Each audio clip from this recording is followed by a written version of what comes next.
Assalamualaikum warahmatullahi wabarakatuh. Apa kabar teman-teman semua? Semoga kita dalam kondisi baik, sehat, walafiat, dan selalu dalam lindungan Allah Subhanahu wa Ta'ala.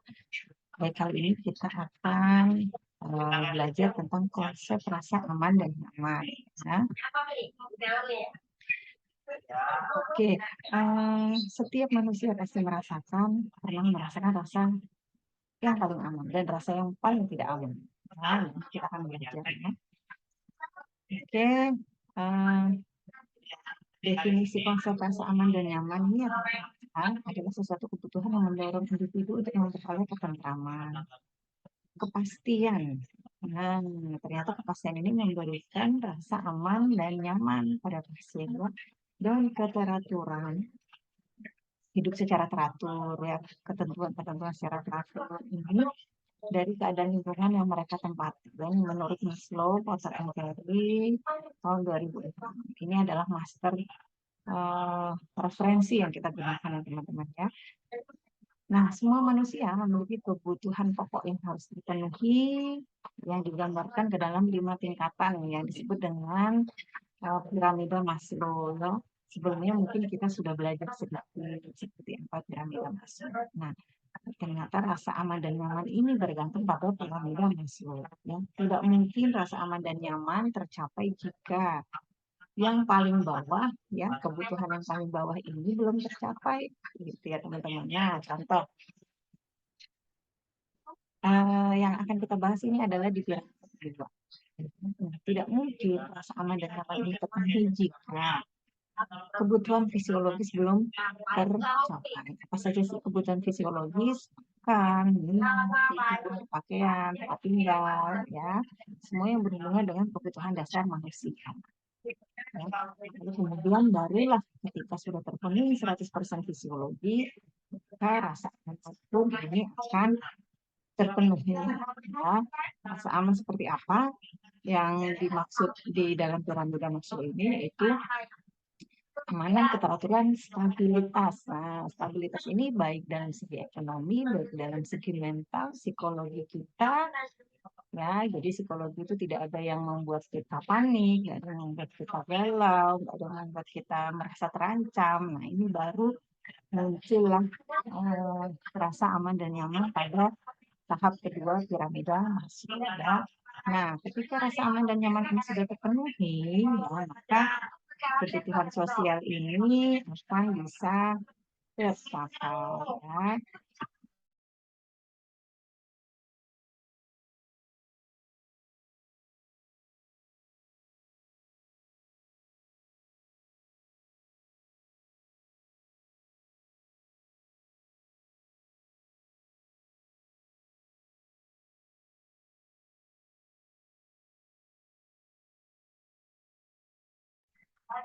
Oke, baik ya.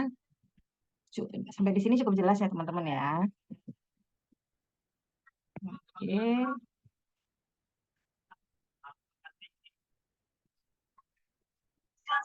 Oke, keamanan itu sendiri adalah kebutuhan fisiologis yang terdiri dari kebutuhan oksigen, kelembaban oksigen yang optimal, ya, terpenuhinya nutrisi dan terpenuhinya suhu yang optimal yang mampu diterima oleh tubuh dengan kondisi yang paling nyaman. Ya. Nah, ini aman ya. Jadi teman-teman kalau tahu oksigen dalam kita memberikan oksigen ke pasien ya, selain ada oksigennya juga kan ada tabung humidifier. Humidifier ini cairan yang alat dalam set oksigen yang fungsinya untuk melembabkan ya. Jadi ketika Anda menemukan cairan humidifier kurang dari batas, nah di dalam tabung humidifier itu ada batasnya ya. Nah, ketika kurang dari batas, maka Anda wajib untuk mengisi cairan tersebut ya dengan aquabides atau dengan NaCl sesuai dengan batas. Karena apa? Karena ketika cairan kurang, maka kelembaban optimal tidak terpenuhi. Ya. Oke, keamanan pada oksigen seperti apa sih? Ya, tidak tidak oke. Bahasan tidak nyaman ya. Oh, ini bukan bahasa dan ya. Pembahasan untuk tidak nyaman jika pembuangan CO2 terganggu ya. Kita tahu pernafasan itu menghirup oksigen dan mengeluarkan CO2. Nah, ketika mengeluarkan CO2 ini terhambat, apakah itu karena asma, apakah itu karena penyakit yang lain, maka rasa ketidakamanan pada pasien akan terganggu. Kenapa? Pasien akan mengalami keracunan CO2. Pasien akan mengalami asidosis respiratori. Nah, ini yang menjadi tidak aman. Jadi kapan pasien merasa tidak aman dari aspek oksigenasi ketika dia tidak mampu melakukan pembuangan CO2 dengan baik ya. Lalu untuk kelembaban ya, ini kelembaban tinggi membahayakan karena kulit akan terevaporasi. Kulitnya kering-kering dan kemerahan serta merasa panas ya. Tadi saya bilang kelembaban cairan humidifier ini harus dalam jumlah yang cukup ya untuk memastikan kelembaban yang optimal ya. Nutrisi. Nah, ketika nutrisi ini diberikan secara tidak tepat pada pasien, ya maka ini akan menyebabkan ketidakamanan pada pasien ya teman-teman. Jadi pastikan nutrisi yang kita berikan ke pasien dalam jumlah yang tepat, dalam jenis yang tepat, dan dalam komposisi yang tepat. Ya, karena apa? Karena ketidaktepatan ini membuat bahaya atau membuat tidak aman pada pasien ya. Contoh pada pasien gagal ginjal. Ya, gagal ginjal apa sih hal-hal yang perlu diperhatikan? Tidak boleh banyak protein ya. Berbeda dengan pasien yang sedang punya luka atau habis operasi atau sedang proses penyembuhan luka, maka mereka butuh protein tinggi, tapi berbanding terbalik dengan gagal ginjal yang justru malah tidak boleh mengkonsumsi protein yang tinggi. Nah, ini kita harus pahami supaya apa? Supaya membuat aman pada pasien. Nah, jadi ketika Anda mendapatkan pasien dengan gagal ginjal, boleh nggak dikasih protein banyak? Nggak boleh. Ya. Tapi ketika Anda punya pasien pos operasi misalnya, ya sesar kah, operasi pengangkatan abses kah, boleh nggak protein tinggi? Boleh. Ya. Oke. Untuk keamanan nyeri. Nah, nyeri adalah kondisi mekanisme protektif tubuh yang timbul karena adanya kerusakan jaringan dan individu bereaksi dengan menghilangkan rasa nyeri tersebut ya. Ini master sumber yang kita pakai ya. Nah, ternyata nyeri itu bagus teman-teman ya. Nyeri itu sebagai warning system kita, mekanisme protektif kita. Jadi tubuh yang tidak mengalami nyeri sama sekali ini justru yang membahayakan ya.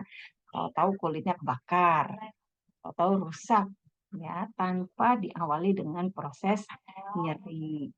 Ya, jadi sebenarnya nyeri itu bagus ya sebagai mekanisme protektif tubuh atau sistem warning tubuh ya. Baik, tingkat nyeri ini ada ringan, sedang, dan berat. Secara umum ada 3 tingkatan ya. Nanti kita akan belajar range nyeri dari 0 sampai 10 ya. Lalu jenis nyeri ini ada akut, kronis, mual. Yang disebut akut ini nyerinya kurang dari 3 bulan ya, disebut kronis lebih dari 3 bulan, dan ada rasa mual ini masuk kategori nyeri. Jadi ini rasa yang apa ya, rasa gangguan keamanan dari segi nyeri ya teman-teman ya. Nah, pain measurement scale ya, measurement scale ini there are 10 point ya, from 0 until 10. So you have to make the patient to choose where is the patient pain for this day ya, for now ya. Jadi teman-teman menjelaskan ibu bapak ketika nyeri sekali itu poinnya 10 dan merasa nyaman sekali tidak ada nyeri poinnya 0, maka sekarang bapak ibu berada di poin yang mana? Ya, jadi biarkan pasien memilih nomor mana yang dipilih oleh pasien sesuai dengan kondisi pasien. Karena nyeri ini memang bersifat subjektif.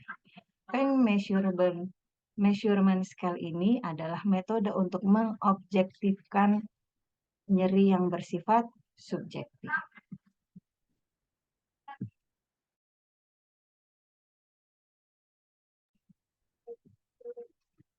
Baik ya.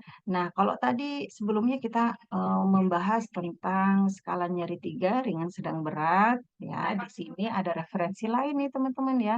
Ada 6 skala nyeri ya. No pain, mild, moderate, severe, very severe, and worst pain possible ya. Jadi yang merah ini udah paling nyeri banget ya. Ini dijelaskan ya. Nah, si pasien milihnya di mana? Gitu. Itu upaya kita untuk mengobjektifkan skala nyeri yang bersifat subjektif ya. Oke, next. Baik, ini jenis nyeri ya. Oh, sorry, 6 bulan bukan 3 bulan. Nyeri akut, seorang menyatakan ketidaknyamanan atau rasa nyeri yang hebat yang bersifat mendadak dengan durasi kurang dari 6 bulan. Tadi saya menyebutkan 3 bulan ya, revisi 6 bulan ya. Kalau nyeri kronis ya lebih dari 6 bulan. Biasanya nyeri kronis ini ya dialami pada pasien-pasien yang mengalami keganasan atau kanker ya, yang memang sampai saat ini belum ada obatnya, sehingga pasien belum ada yang sembuh ya. Lalu mual. Mual adalah persepsi seseorang menyatakan ketidaknyamanan adanya gelombang di epigastrium yang menimbulkan muntah ataupun tidak muntah. Ya, ini bikin rasa nggak nyaman gitu ya. Mual itu bikin rasa nggak nyaman ya. Bahkan ada beberapa penyakit yang menyatakan masalahnya nggak di lambung. Ya, tapi pasiennya merasa nggak nyaman sehingga persepsi yang muncul adalah mual ya, padahal masalahnya tidak di lambung ya. Masalahnya bisa di apa namanya psikologis, lalu kemudian bisa di area yang lain ya. Karena apa? Karena mual ini masuk dalam kategori ketidaknyamanan ya, ketidaknyamanan. Baik, eh, ini adalah faktor yang mempengaruhi keamanan dan kenyamanan ya, ada faktor emosi. Jadi kalau kita ketemu pasien ketika di rumah nyerinya 3, lalu kemudian di rumah sakit nyerinya 5, itu mungkin sangat mungkin terjadi. Karena apa? Karena ketika pasien mengalami hospitalisasi, maka banyak emosi, banyak kecemasan yang muncul ya. Wah, saya di sini kalau kalau orang-orang pada di rumah, saya siapa yang nemenin? Nah, ini rasa kecemasan sehingga skala nyerinya dimungkinkan meningkat ketika pasien ketika dibandingkan antara di rumah sakit atau di rumah ya.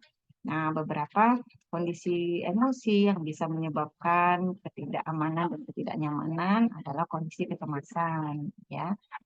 Kemudian depresi, kemudian dalam kondisi marah. Nah, ini bisa menyebabkan tidak aman dan tidak nyaman ya. Nah, secara fisik, status mobilisasi ini juga membuat rasa tidak aman dan tidak nyaman. Ya, status mobilisasi ini membuat pasien memiliki resiko cedera yang tinggi. Ya, contohnya pasien dengan keterbatasan aktivitas, contoh pasien dengan fraktur atau patah tulang. Ya, ketika dia mau bergerak aja nyeri, ada gempa. Bagaimana tuh ya? Karena keterbatasan aktivitas ini, maka membuat pasien mengalami resiko cedera yang lebih besar. Ya. Lalu paralisis. Paralisis ini adalah kelemahan ya teman-teman ya, kelemahan pada sebagian ekstremitas ya. Misalkan di kanan kanan semua, tangan kanan dan kaki kanan, di kiri kiri semua, kaki kiri dan tangan kiri. Nah, ini kita temui pada pasien dengan stroke. Ya, tentu saja keterbatasan mobilisasi ini membuat pasien mengalami risiko cedera.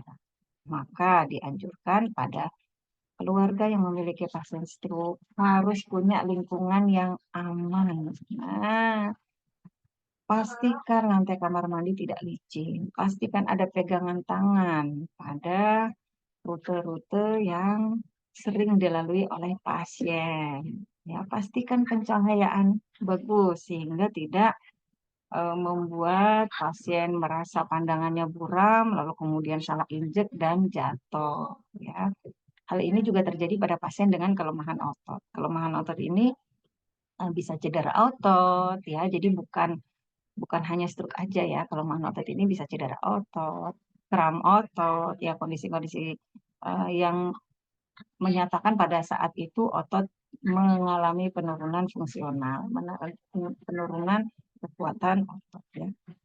Nah, yang terakhir, kesadaran menurun. Tentu saja, teman-teman, pada pasien dengan penurunan kesadaran ini semua koordinasinya menurun. Rasa warning yang dialami oleh pasien pun menurun. Ya, mungkin dari teman-teman pernah lihat pasien dengan penurunan kesadaran gelisah lalu kemudian jatuh dari berangkat atau jatuh dari tempat tidur. Kenapa? Ya ini karena penurunan kesadaran. Maka pasien dengan status mobilisasi ini ya semuanya keterbatasan aktivitas, paralisis, kelemahan otot, kesadaran menurun, wajib ya, wajib kita memasang penghalang tempat tidur ya, baik kanan maupun kiri. Pasien sering ke kanan, suster, yang di kanan nggak dipasang ya, soalnya pasien suka naik turun dari sisi kanan. Iya, saat ini lagi ada orang. Nanti kalau misalkan nggak ada orang, mengalami kelemahan otot, misalnya nggak bisa mengontrol otot sebelah kanan, akhirnya jatuh ya, walaupun yang di kiri dipasang, ya tetap aja jadi cedera. Ya, maka dari itu kanan kiri wajib dipasang penghalang tempat tidur. Ya. Oke, gangguan sensori persepsi, penglihatan kabur. Ini juga membuat pasien mengalami resiko cedera.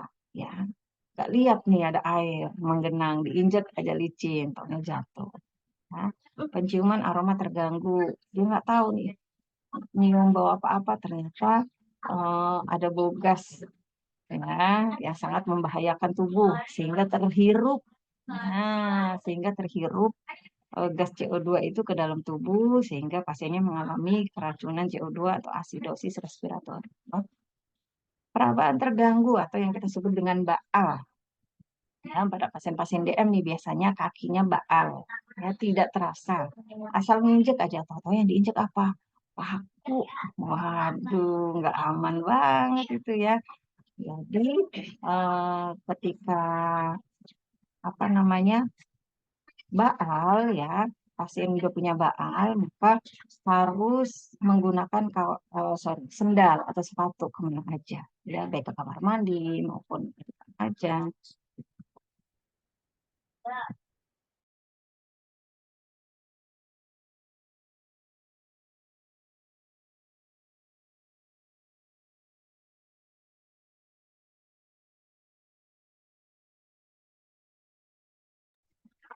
Oke ya. Lalu kemudian ini terkait baal ya pada pasien biasanya pasien DM, pasien stroke ini baal ya. Pendengaran menurun ya, pendengaran menurun, ada yang klakson, dia lagi jalan di pinggir jalan, ada yang klakson nggak kedengaran akhirnya tertabrak. Gangguan pasien dengan gangguan sensori persepsi ini wajib harus ada pendamping ya teman-teman. Wajib harus ada pendamping. Bu, kan bisa pendengaran menurun dipasang alat bantu dengar ABD, bisa, ya bisa. Tapi di awal-awal harus ada penyapihan. Ya, di awal-awal harus ada penyapihan ya teman-teman. Ketika Anda merasa mendampingi sudah aman, ya, pendampingan sudah berhasil dipelajari oleh pasien, maka bisa dilepas ya. Lalu kemudian keadaan imunitas pasien yang mudah terserang penyakit, biasanya imunitasnya turun, ini juga sangat rentan terhadap gangguan keamanan. Nah, gimana caranya meningkatkan imunitas pasien? Ya, makan banyak dengan komposisi yang sempurna ya, 4 sehat 5 sempurna. Lalu kemudian aktivitas olahraga jangan lupa ya. Oke, slide selanjutnya. Tingkat kesadaran, ini kita tadi sepakat ya bahwa tingkat kesadaran ini mempengaruhi keamanan pasien ya. Tingkat kesadaran pasien yang paling rendah adalah koma. Ya, semua respon pada pasien menurun. Ya. Kalau ini udah nggak bisa ngapa-ngapain lagi, ya kita yang menentukan nutrisi kita yang masukin, cairan kita yang masukin, BAK, BAB kita yang bantu mengeluarkan, ya seperti itu.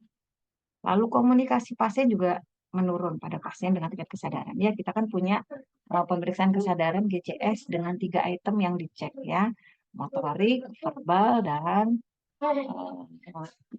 apa namanya respon mata ya, EMV. Ya. Lalu kemudian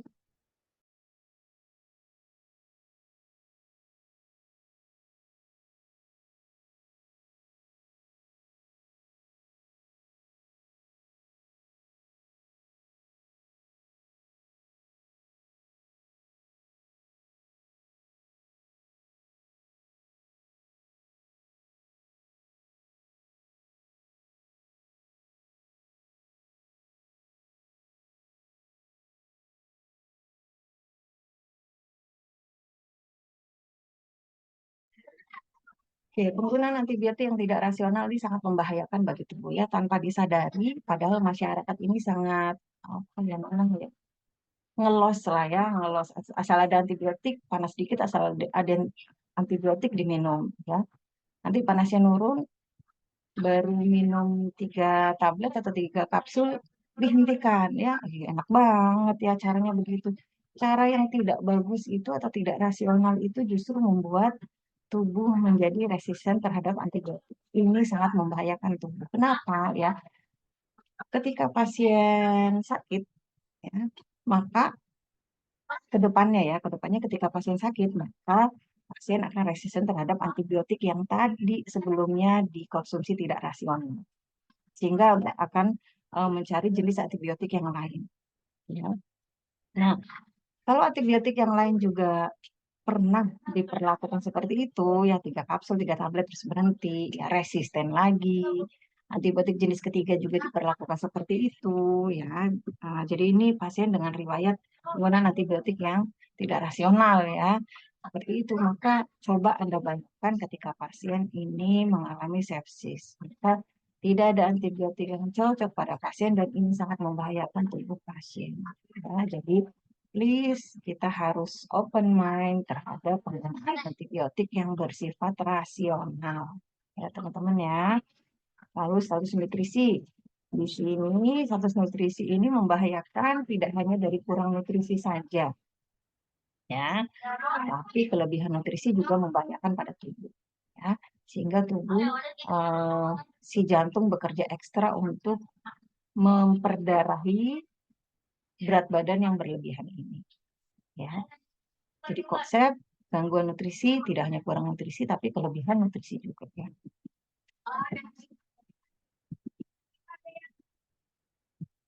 Oke, usia. Usia tentu saja ya. Yang paling rentan adalah anak-anak dan lansia ya. Kenapa anak-anak ini rentan terhadap ketidakamanan dan ketidaknyamanan? Karena memang pada usia anak-anak ini imunitasnya sedang dibangun. Jadi imunitasnya belum maksimal, sedang dibangun. Ya. Nah, sedangkan pada lansia kenapa juga meningkat rasa ketidakamanan dan ketidaknyamanan karena memang fungsi organ-organnya sudah menurun. Jadi kalau anak-anak tadi belum maksimal fungsi imunitasnya, kalau lansia sudah menurun.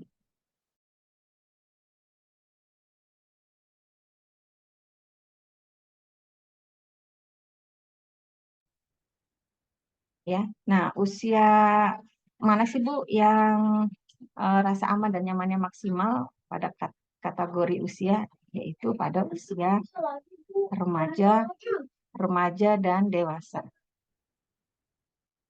Nah, unsur lain adalah kebudayaan. Ya, terdapat beberapa kebudayaan yang menilai nyeri. Contoh nih, kalau orang Jawa itu nyerinya 7 itu dia bilang enggak nyeri, ya, karena budaya budayanya mengajarkan bahwa ya yang lagi datang cobaan itu harus diterima gitu ya, sehingga dia menyatakan gimana Pak nyerinya saat ini, Alhamdulillah udah nggak nyeri padahal masih demam, masih menggigil ya. Nah ini kita harus cross check dengan apa, tanda-tanda vital, tensinya berapa, RR-nya berapa, HR-nya berapa, suhunya berapa. Contoh, pasien mengalami tidak nyeri tapi tensinya 140/90. Nadinya di atas normal 115 kali per menit. RR-nya di atas normal 25 kali per menit. Suhunya pun di atas ya 38 derajat Celcius. Kira-kira pasiennya nyeri nggak sih? Nyeri ya. Jadi ya teman-teman, eh, pernyataan subjektif pasien ini harus kita cross check juga dengan kondisi fisik pasien. Ya, jadi tidak serta-merta menerima ya, karena terkait dengan kondisi budaya yang tadi kita bahas ya. Lalu kemudian ada perbedaan budaya dalam mengatasinya. Ada yang mengatasi nyeri dengan dibalur kunyit. Nah, ini dia dibalur kunyit. Kulitnya dibalur kunyit. Jadi seolah-olah jaundice atau ikter. Ternyata enggak ya. Hasil laboratoriumnya bilirubinnya normal ya. Nah, ini kenapa kok badannya kuning-kuning? Ternyata pasien mengatasi nyerinya dengan cara membalur kunyit. Nah, ini juga kita harus pelajari dan kita cross check ke pasiennya ya. Kecurigaan secara medis kalau kulit kuning itu kan memang jaundice, bilirubin meningkat, tapi ternyata pas dicek kok normal gitu ya. Lalu pengalaman ya, ini pengalaman ini mempengaruhi persepsi nyeri. Nah, ini pasti berbeda antar orang. Pasien yang sudah pernah mengalami nyeri menopause ya setiap bulan ya pasti ambang nyerinya itu rendah ya. Ambang nyerinya rendah sehingga ketika nanti misalnya kolik abdomen karena penyakit mah atau apa gitu ya, ya paling nyerinya 2 atau 3 ya. Tapi ketika pasien yang tidak pernah mengalami nyeri menstruasi ya, terus dia mengalami kolik abdomen dengan penyebab gastritis misalnya ya, oh itu nyeri nyeri amat sangat 5 sampai 6 ya. Padahal kondisinya sama kedua pasien ini. Nah, ternyata pengalaman ini mempengaruhi perbedaan persepsi nyeri ya teman-teman ya.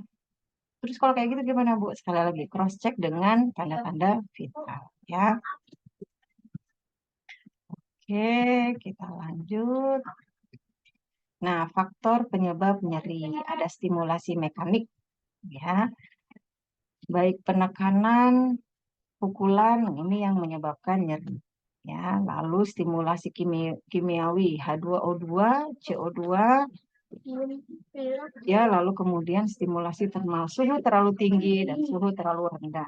Ya, suhu terlalu rendah juga membuat nyeri pada uh, integumen kita ya teman-teman ya, tidak hanya suhu tinggi yang karena kebakaran dan lain. Ya. Lalu penyebab lain adalah stimulasi neurologis ya karena kerusakan saraf ini terlihat pada pasien dengan stroke. Ya. Lalu stimulasi psikologi ya ini terlihat pada pasien yang mengalami gangguan psikologi, misalnya gangguan-gangguan psikis lainnya ya.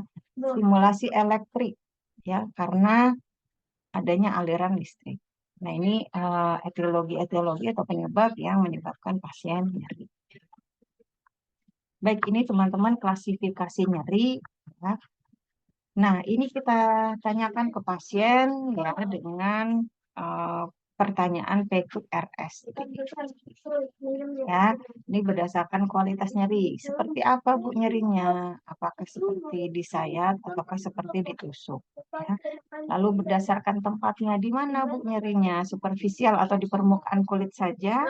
Ya, bagian dalam, bagian ulcerasi, bagian neurologi. Nah, lalu kemudian nyerinya menjalar atau tidak, adanya sindrom nyeri atau tidak, dan adanya patogenik atau penyakit atau tidak.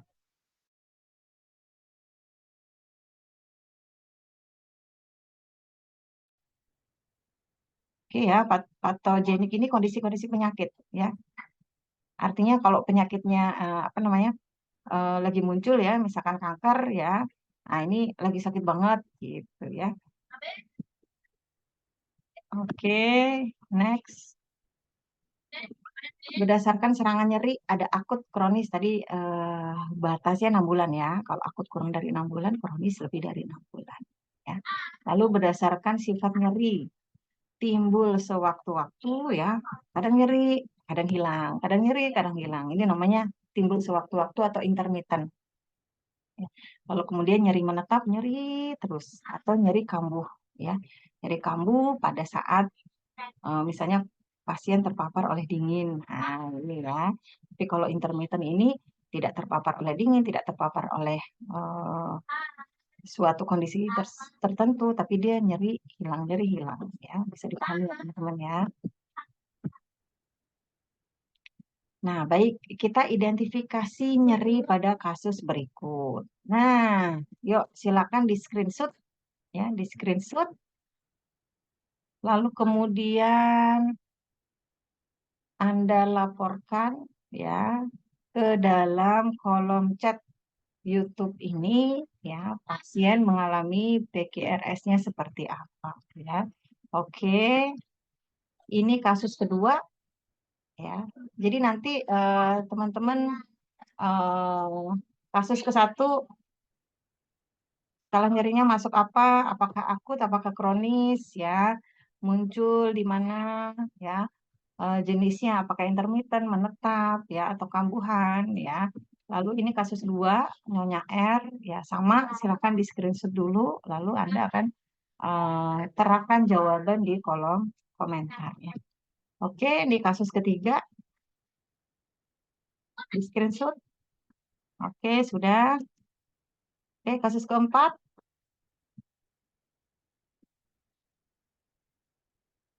Yang lengkap ya, termasuk dengan penyebab nyerinya ya, teman-teman ya. Oke. Nah, ada 4 tugas yang harus Anda komenkan di kolom komentar ya. Nah, lalu bagaimana sih meningkatkan keamanan pasien di rumah sakit ya? Pasang penghalang tempat tidur, beri kesempatan pasien untuk beristirahat, batasi pengunjung pasien ya, ajarkan distraksi untuk mengurangi nyeri ya. Nah, ini nanti penugasan yang akan saya berikan di pertemuan selanjutnya ya. Jadi abaikan saja ini. Pantau tingkat kesadaran pasien, pantau farmakoterapi pasien, pantau infus, serta pantau tanda-tanda vital pasien. Ya harus cross-check antara subjektivitas nyeri pasien dengan klinis dari TTV yang kita temukan. Ya. Oke, itu saja dari saya.